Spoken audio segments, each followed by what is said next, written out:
we don't believe that we are the originators of sort of new-to-the-world concepts. I think what we hopefully try to do is capture what we think are positive patterns out there and amplify them and try to bring them some clarity so that those that are doing the work and others who aren't familiar with a successful way of operating can get a clearer understanding of it.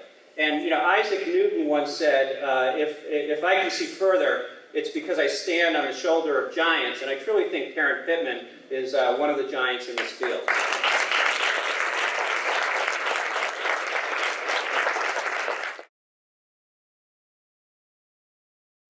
From my perspective, there is no other way that we are going to achieve large-scale change at a scale level, unless we really wrap our mind around how we do this work collectively.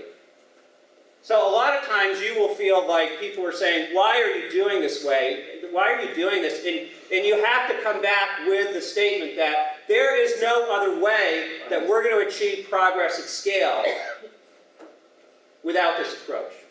We know it's hard, we know it's messy, but we've got to figure it out. So that's the first thing. I want to reaffirm the way that you're doing the work. Complex problems are ones for which there is no known answer. Formulas and protocols don't work. And their wonderful characterization of a complex problem is raising a child. Most of us have been there. Most of us are familiar with it. It doesn't work the way you want it to work. When my 19-year-old son was 5 years old and we were sending him off to school, and my wife and I spent all this time figuring out, 5 different outfits that he might want to wear to school, and he walked in the room and he put on his red rain boots and his red fire hat and nothing else, totally naked. He said, "This is how I'm going to school." So we had to adjust. We said, "Okay, well, Nate, at least you need to wear your red fire coat." And that's the world that we're in. We can't sort of say, okay, there are solutions that we can import in from other places. We can learn from experience, and experience helps, but it's not going to give us the answer. So complex problems are problems that they're dynamic. They're not static, okay? So we have to recognize it's dynamic. We have to recognize prescription doesn't work, but we can create the conditions. We have a fair idea of what conditions will make allow a child to be healthy and happy. We don't have formulas, but we have a fair idea about the conditions.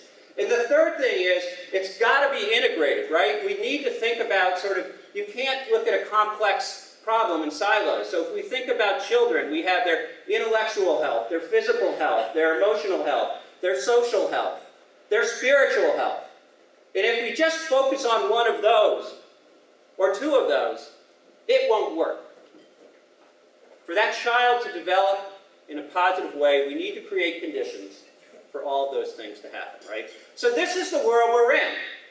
And we need to be confident, because we're going to meet a lot of people who say, I got the silver bullet. That worked in Peoria. That's not the approach. We've got a complex problem.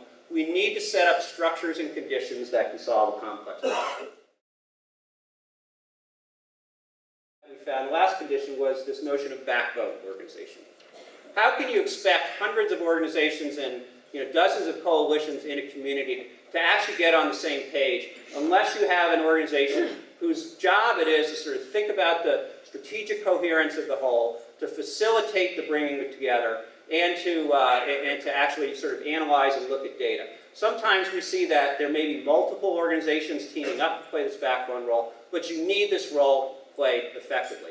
And from our standpoint, as we look at collaboratives around the country, the number one reason most of them fail is because they fail to have sufficient investment in the backbone. We know, and I know a lot of you are sort of looking at how do we intersect with juvenile justice, right? The juvenile justice system, and particularly when we're looking at real disadvantaged kids and kids that are failing in the system, they wind up in the juvenile justice system. So we need to look at the interactions. This is a picture here. We did work in a collective impact effort in the New York juvenile justice system.